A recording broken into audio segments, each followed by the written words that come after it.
Hey, customers, welcome back for another episode of Fast Film, where we cover all the news and reviews just for you. This week's going to be July 24th through 31st. We're going to make this one as fast as possible. We have a lot to review, so let's go. First of all, with trailers this week, we have Loki 2 dropped a trailer today.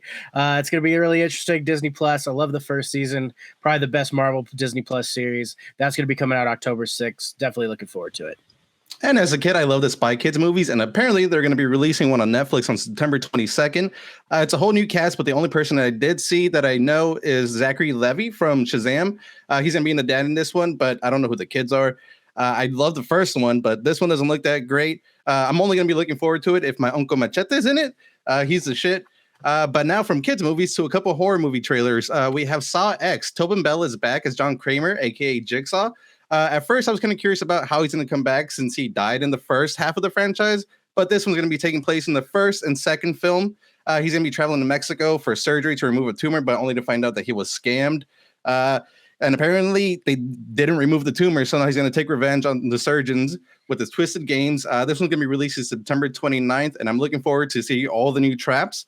Another horror movie that got released, the trailer got released, is The Exorcist Believer. It's a new installment in the Exorcist movies, and it looks pretty good. We have Ellen Burstyn, who reprising her role from the first movie. She plays the mother in the first movie. I've seen other Exorcist movies, and they weren't that great, but this one does look pretty damn good. It's coming out October 13th, which happens to be Friday the 13th also, so I will be there for this shit. Yeah, that one looks really actually scary in the trailer. Amazon dropped a trailer this week for Gen V. That's going to be another spinoff from the Boys universe. This one takes place at a college for superheroes. They're going to be competing on who's the top hero.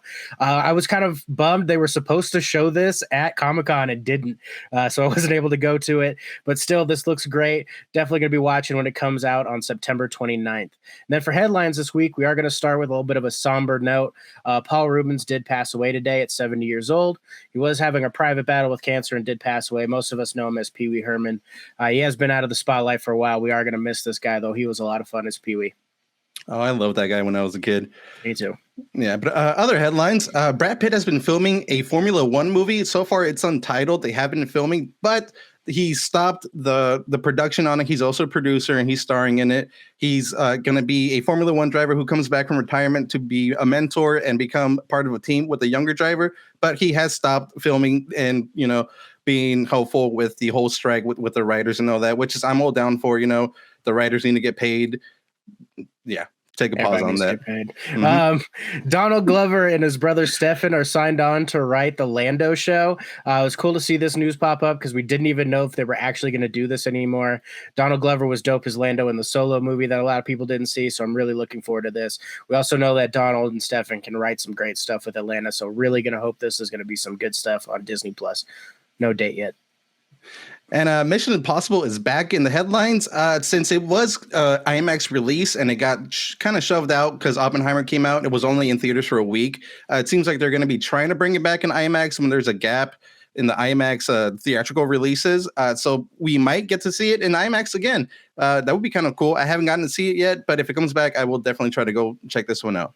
Let's get into reviews. I want to see what you say about Hidden Strike. Let's go. Hidden Strike is the new Netflix movie that just came out starring John Cena and Jackie Chan. It is awful. Skip this shit. It doesn't even look like anybody filmed together. I hated it. I couldn't get past the first 15 minutes just because of how fucking bad it looked. Skip this shit right away. Another project that came from Netflix this week is called How to Become a Cult Leader. This is totally different than what Hidden Strike is. This is a documentary series all about about cult leaders. You got Peter Dinklage narrating it, who is awesome. He's got a great voice. It's entertaining. There's a lot of stuff going on. It shows a lot about society and people just needing to be join a group and how these cult leaders go. If these people actually tried to do good instead of being pieces of shit when they took over, it'd be crazy to think of where our world could actually be. It's also a little freaky to think about when they start comparing it to some Donald Trump shit, because you kind of see how he used the same playbook to get his little MAGA bullshit going, which is still going to this day. The series is 6 episodes long. It's a definite dope. Check it out. It's got some good shit to it. I think Peter Dinklage actually directed some of it too. Maybe, I don't know, but he's awesome. I love that guy. I love that little guy. But the full season 2 also released on Hulu this Friday, and I gotta say I love the show. It's fucking hilarious. I want to thank Frank for turning me onto the show because I never heard of it until he told me about it. and I love it. I saw the first season and I binged it in 2 days, and I did the same thing with this season. 2 days, I was done with it. It's hilarious, especially me being Mexican, and the humor making fun of Mexican culture is spot on. It's a dope for me. I can't wait for the new season. Definitely check it out if you have Hulu. Yeah, it's definitely a great show. So we're gonna get into some adult like animation series that have popped up in the last like week. Harley Quinn got a new season that's gonna be on HBO. If you haven't seen it by now, you're missing out. If you like this kind of stuff, especially this universe with the Batman stuff, they make fun of Batman all the time. It's a definite dope from me. It's not everybody's cup of tea, just like any of these adult animated shows are. But if you're a Batman fan, check this one out for sure. Amazon had their Invincible Presents Adam Eve little spin-off episode that they dropped. This is all about Adam Eve and when she was like a child and how she like got her powers. For those interested in the Invincible universe, I certainly am. They do a great job with this little quick one shot. It shows a lot of messed up stuff. They keep up with the goriness. Definitely check it out. I had a great time with it, and this whole series is awesome. And then Futurama's back. It's like the third time they've been brought back from the dead. They're on Hulu now. It's no surprise that after Disney purchased Fox that they would want to make another season of this, since it was kind of always a cult classic.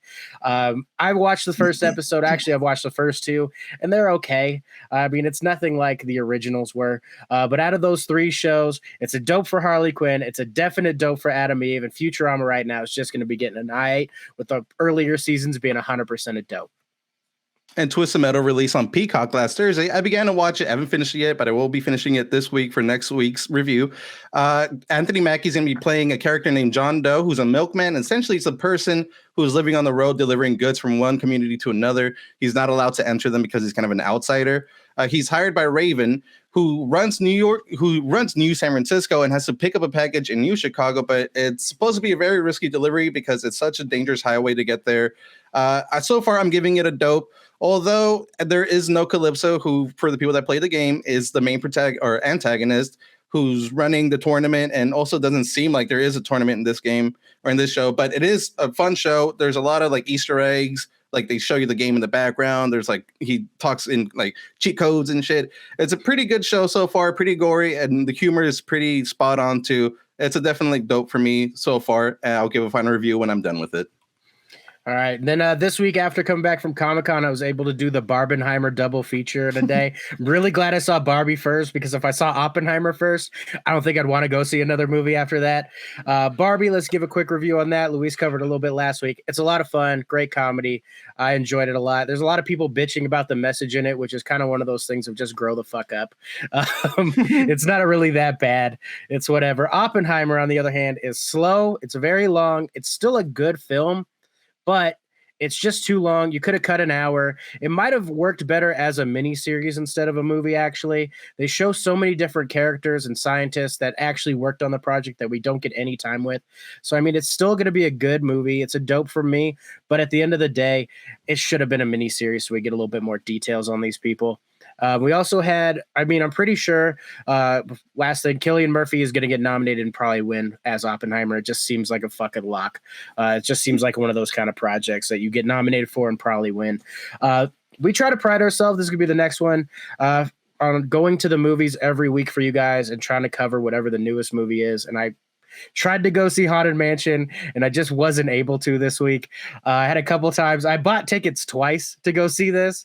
The first night I was supposed to go see it with my mom, and she decided to have a little bit of too much fun with one of her friends at the bar I work at, so she wasn't able to go.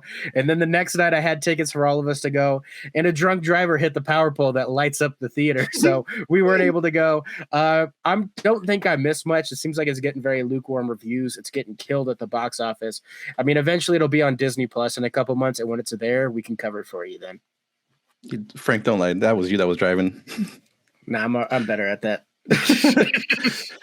Nicolas Cage new movie Sympathy for the Devil released over the weekend with a very small theater release. The only theater I can find that was playing it closest to me was in LA.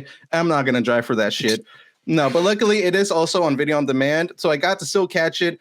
I gotta say the movie's pretty good. I enjoyed it. I know Randy didn't like it, but I gotta say Nicolas Cage plays an amazing psycho. He's just very good at being crazy. There's not much action to it, but it does crank up a little bit towards the end. For me, this is a dope, but I feel like not everyone's gonna like this one, but it's a dope for me. And then there's a new season coming out on Stars right now of one of the most underrated shows, in my opinion, called Heels. It's all about a small town wrestling organization, and the family dynamics is built around that. It's a drama. It really gets to me a lot. I enjoyed the first season. The second season's picking up right when the first season ended, and a little bit about what happened with the father in this story. I don't want to get too deep into it, but I really enjoy this show. I highly recommend it to anybody who has Stars or has access to this. Definitely check it out. And then for Secret Invasion, which is a show we covered so many times on this channel, finally had their finale. And God, I was really disappointed in the finale. They did a great job with every episode up to this point, in my opinion. I loved the espionage. I loved everything. And they just kind of ended up with a big superhero fight, which was something that She-Hulk, the last Disney Plus series, made fun of for doing. And they just kind of did it. I will say, though, Kingsley Ben-Adir was awesome as the villain. And I mean, he has a great monologue in the season finale that is going to get overshadowed by the fight. And I mean, he's just fantastic. As a series, I give it a dope. But for this last episode, it's a nope for me, which is kind of surprising since I'm definitely a Marvel guy. And then for deep cuts this week, we have with Teenage Mutant Ninja Turtles Mutant Mayhem coming out. I'm going to talk about the actor voicing Master Splinter. That's going to be Jackie Chan, even though he was in this awful movie from Netflix. My movie this week for Deep Cuts is going to be The Legend of the Drunken Master. It's actually the second Drunken Master film, but this one's so good. I mean, it gives him the opportunity to really be Jackie Chan, and over the top, great comedic, but great martial artist at the same time. For anybody who isn't sure like what the Drunken Master style of fighting is, I mean, I think Luis and I know from Bo Raicho and Mortal Kombat, but it is a great, funny like way to fight, and he just does a great job in this. And if you haven't seen it, definitely check it out. Jackie Chan. This is Jackie Chan at his original roots and who he always is to me.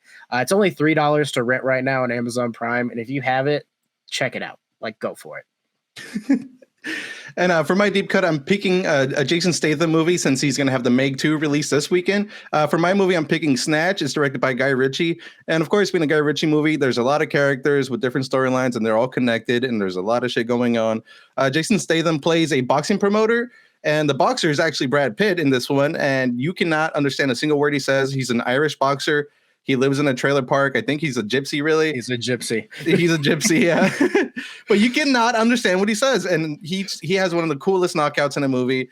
This is a great movie. And there are also a bunch of other characters, and they're all trying to track down and steal this stolen diamond. So everyone has their own agenda in this movie. It's a great movie. It has some pretty dark humor in it. This one is streaming on Pluto TV, but you can also rent it on Prime for about $3.59.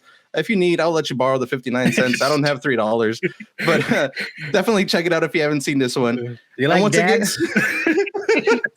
Sorry, couldn't help it. Thanks for watching this week. For this week's episode, customers, don't forget to like and subscribe to the video. Let us know what you guys think on anything we spoke about today. And here's the new latest releases coming up this week. You fucked me up there. You like dags?